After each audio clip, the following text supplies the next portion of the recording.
गोली चलने की आवाज़ सुनकर सब चौंक गए थे। सबकी नज़रें सिव्यान पर ही टिकी थी। तभी विष्णु के हाथ से गन छूटकर नीचे गिर गई और उसकी एक दर्द भरी चीख गूंज उठी। जब सभी ने उस दिशा में देखा जहां से गोली चली थी, तो वहां खड़े शख्स को देखकर सबकी होश उड़ गए। उसकी नज़रों के सामने डेविल खड़ा था, जो अपनी काली आंखों से सबको देख रहा था। कियान को सामने देखकर विष्णु, लक्ष्य और आशीष के होश उड़ गए थे। उन्हें अपने सामने कियान के रूप में मौत दिख रही थी। तो वहीं सिव्यान, आशु और करण के चेहरे पर उसे देखकर स्माइल आ गई थी। तभी सिव्यान जल्दी से उसके पास जाकर उसके गले लग गया। कियान ने उसे टाइटली हग करते हुए कहा, कब से इंतज़ार कर रहा था तेरा, इतना टाइम लगाता है कोई वापस आने में।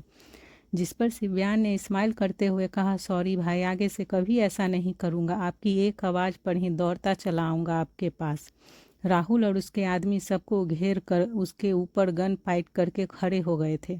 कि कियान सिव्यान के साथ अंदर आया और अपने डेंजरस अवतार में आकर उसने अपनी कोल्ड आवाज़ में कहा, तैयार हो जाओ, जो उसके साथ किया उसका अंजाम भुगतने के लिए।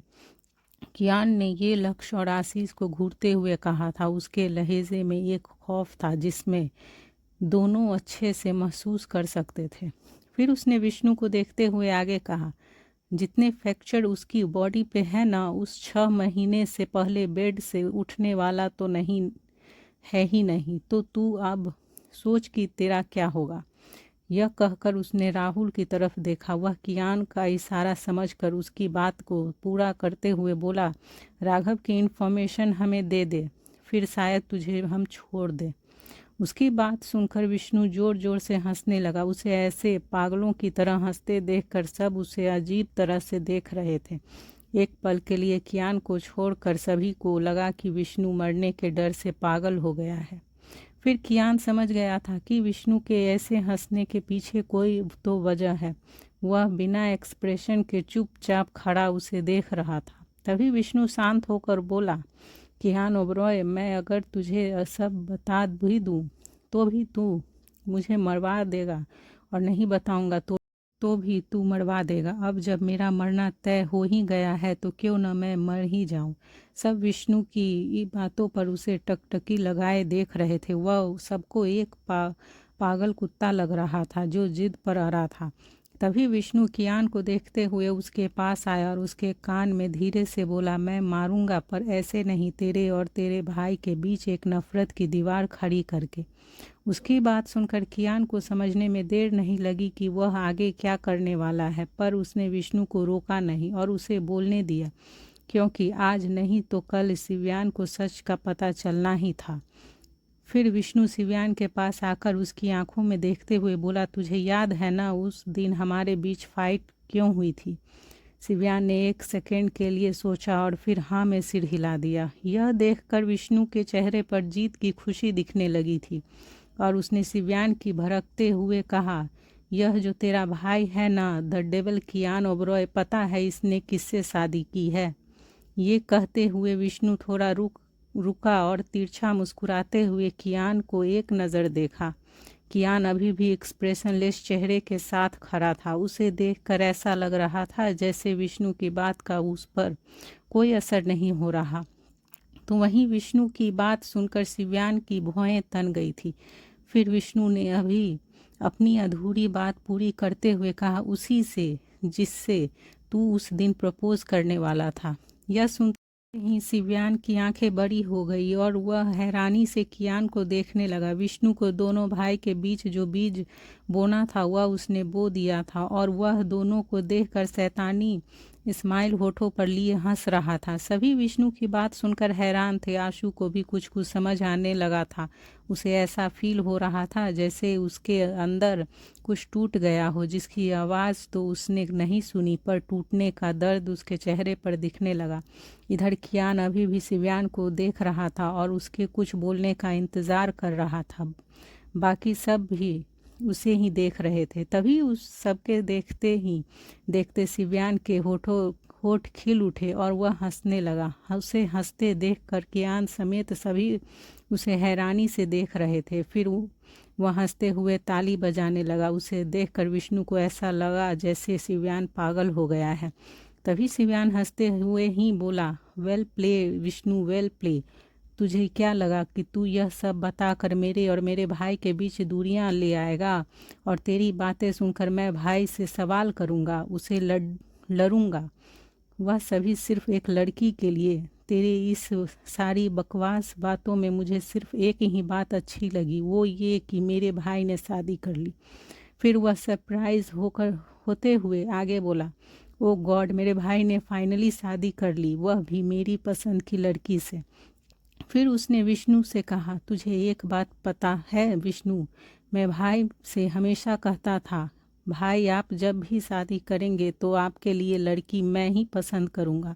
और देख, मेरे न रहते हुए भी भाई ने वही किया जो मैं हमेशा से कहता आया था। उसकी ऐसी बातें सबको चौंका रही थी और विष्णु की पूरी चाल उल्टी पड़ गई थी। फिर शिव्यान ने विष्णु के चेहरे पर डर देखकर कहा, तेरे चेहरे पर यह डर मुझे अच्छा लगता रहा है विष्णु। वेल, तूने तो मुझे उस दिन की एक एक बात याद करवा दी, अब तेरी बारी है याद करने की। अपनी बात को जारी रखते हुए शिव्यान ने आगे कहा, याद है ना उस दिन मैंने क्या कहा था? मैंने कहा था वह मेरी नहीं होगी तो उस राघव की भी नहीं होगी। शायद तू उस टाइम मेरी बात को समझा नहीं था। फिर उसने विष्णु को टोट मारते हुए आगे कहा, कोई बात नहीं, आज समझ ले, मैं जानता था अगर मुझे कुछ हुआ तो भाई क्या करेंगे, और उन्होंने वही किया जो मैंने सोचा था। उनकी बात सुनकर कियान उसे प्राउडली देख रहा था, तो वहीं राहुल के चेहरे पर सुकून बिखर गया था, क्योंकि एक पल के लिए उसे भी लग रहा था कि विष्णु अपने प्लान में कामयाब हो जाएगा। विष्णु हक्का बक्का रह खड़ा दोनों भाइयों को देख रहा था। अब उसे खुद पर ही गुस्सा आ रहा था। तभी कियान के इशारे पर विष्णु उसके आदमी लक्ष्य और आशीष को कियान के आदमी पकड़ कर ले गए। शिव्यान फिर से कियान के गले लगा और उसे कॉन्ग्रेचुलेशन बोलते हुए टाइट हग किया। फिर वह कियान से अलग होते हुए बोला, भाई आपको कैसे पता मैं यहाँ हूँ? उसके सवाल पर कियान ने कोने में खड़ी आशु की तरफ देखा। आशु कियान के उसकी ओर देखने से जल्दी से उसके पास आई और उसे साइड से हग करते हुए बोली, थैंक यू जीजू, आप सही टाइम पर आ गए। आशु के मुंह से अपने भाई के लिए जीजू सुनकर शिव्यान अजीब सा मुंह बनाते हुए बोला, जीजू, आप इसके जीजू हैं? जिस पर कियान ने होठ को तिरछा करके मुस्कुराते हुए कहा, हाँ, यह सुहानी की छोटी बहन है। शिव्यान ने आंखें बड़ी करते हुए आशु को देखा और मन ही मन खुद से बोला, व्हाट अ किस्मत कनेक्शन यार। अब तक मैं भाभी की बहन को प्रोटेक्ट करते आ रहा था। उसे खुद को घूरते देखकर आशु ने भी उसे घूर कर देखा। वहीं आशु को खुद को घूरते देखकर शिव्यान ने जल्दी से अपनी नज़रें फेर ली और इधर उधर देखने लगा। फिर उसने कियान को देखकर बच्चे की तरह बिहेव करते हुए कहा, भाई घर चलते हैं ना, मुझे कितना कुछ बताना है आपको और भाभी से भी तो मिलना है। कियान ने उसके कंधे पर हाथ रखा और अपनी पलकें झपकाते हुए कहा, चलो। दूसरी तरफ कियान के कहने पर रिहान सीवी को लेकर पुणे जा रहा था। रिहान सीवी के साथ फ्रंट सीट पर बैठा था और अपनी कार खुद ड्राइव कर रहा था। उसके साथ गार्ड्स का एक काफिला भी जा रहा था। गार्ड्स की 2 कार, उसकी कार आगे और 2 कार पीछे चल रही थी। बीच में रिहान की कार चल रही थी। सीवी का म्यूज़िक सुनने का मन हुआ तो उसने म्यूज़िक सिस्टम ऑन कर दिया। फिर सॉन्ग के बोल सुनकर सीवी और रिहान के चेहरे पर रंग उड़ गया। दोनों ने एक नज़र एक दूसरे को देखा, फिर अपनी नज़रें जल्दी से दूसरी तरफ कर ली। फिर सीवी ने जल्दी से सॉन्ग चेंज कर दिया। आज तो जैसे म्यूज़िक सिस्टम ने सोच रखा था कि वह सीवी को रिहान के सामने ऑकवर्ड फील करवा कर ही रहेगा। बैक टू बैक ऐसे थर्ड क्लास गाने के बोल सुनकर लास्ट में सीवी ने जल्दी से हाथ बढ़ाकर सिस्टम को ऑफ करना चाहा, पर तभी रिहान ने भी अपना हाथ बढ़ा दिया और उस दोनों के हाथ एक दूसरे से टच हो गए। ऐसा होते ही दोनों ने एक दूसरे को अपनी पलकें उठाकर देखा। दोनों को एक पल के लिए उस रात की नज़दीकियां याद आ गई और तभी दोनों ने जल्दी से नज़रों को फेरते हुए अपने हाथों को भी पीछे खींच लिया। प्यार में इंसान क्या नहीं कर जाता है, पर जब प्यार का नशा उतरता है तभी यह एहसास होता है कि उसने मदहोशी के आलम में किन किन हदों को पार किया था। हालांकि वो दोनों अभी पूरी तरह से एक नहीं हुए थे, पर एक दूसरे के करीब रहकर बिताए वह रात अब दोनों के बीच एक इनविजिबल वॉल का काम कर रही थी। उस रात के बाद दोनों ही एक दूसरे को नज़र भरकर देखते भी नहीं थे। अगर गलती से भी दोनों की आंखें चार हो जाती थी तो अपनी नज़रें फेर लेते थे। रास्ता लंबा था, पर दोनों ने ही इस रास्ते को खामोशी से काट लिया और कुछ घंटों बाद दोनों मेंशन पहुंच गए थे। सीबी सबसे तो अच्छे से मिली थी, पर अपनी मॉम से उखड़ी उखड़ी थी, और यही बात उसकी माँ शिवन्या को खटक रही थी। शिवन्या ने सीबी से बात करने की कई बार कोशिश की, पर वह हर बार कोई न कोई बहाना बनाकर टाल रही थी। सीबी अपने दादू अधिराज ओबरॉय के रूम में उनके सामने बैठी उनसे बातें कर रही थी। दादाजी ने सीबी के सिर पर हाथ फिराते हुए कहा, कियान, टाइम लगा दिया तूने वापस आने में बेटा। जिस पर सीबी ने मुंह फुलाते हुए कहा, दादू, इसकी शिकायत आप भाई से करें। भाई मुझे आने नहीं दे रहे थे, मैं तो उनकी मर्जी के बिना कैसे आती। डोर के पास खड़े कायरब दोनों की बातें सुन रहे थे। उन्होंने अंदर आते हुए कहा, वह आपको इसीलिए नहीं आने दे रहे थे बेटा, क्योंकि आपके भाई आपको सेफ रखना चाहते हैं, सबसे प्रोटेक्ट करना चाहते हैं। यह कहते हुए उन्होंने उसे गले लगा लिया। फिर सीवी उनसे अलग होते हुए बोली, डैड, अब मैंने भी सोच लिया है, अब मैं कहीं नहीं जाने वाली। मैं भाई के साथ ही रहूंगी उनके विला में। उनके विला में रहने वाली बात सुनकर कायरब ने कहा, क्या आपकी माँ इसके लिए मानेगी? जिस पर उसने झुलझुलाते हुए कहा, मॉम से परमिशन किसे चाहिए, बस आप और दादू हाँ कर दो। सीबी को ऐसे बच्चों की तरह जिद करके अपनी बात मनवाते देख थोड़ी दूरी पर खड़े रिहान के होठों पर स्माइल आ गई। शिवन्या जो उसी तरफ आ रही थी, उसने रिहान को अकेले खड़े स्माइल करते हुए देखकर उसकी नज़रों का पीछा किया। जैसे ही उसकी नज़र सीबी पर गई तो गुस्से में आंखें छोटी हो गई और वह खुद से बोली, दो कौड़ी के लोग हमारे टुकड़ों पर पलते हैं और अपनी औकात भूलकर अपनी औकात से बाहर के सपने देखते हैं।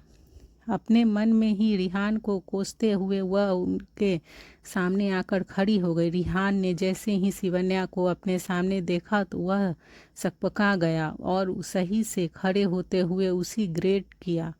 शिवन्या ने एक नज़र रिहान को ऊपर से नीचे तक देखा और उसे देखकर मन में ही बोली, हम अच्छा दिखता है, पर इसका कोई स्टैंडर्ड नहीं है, ना नाम का पता, ना खानदान का।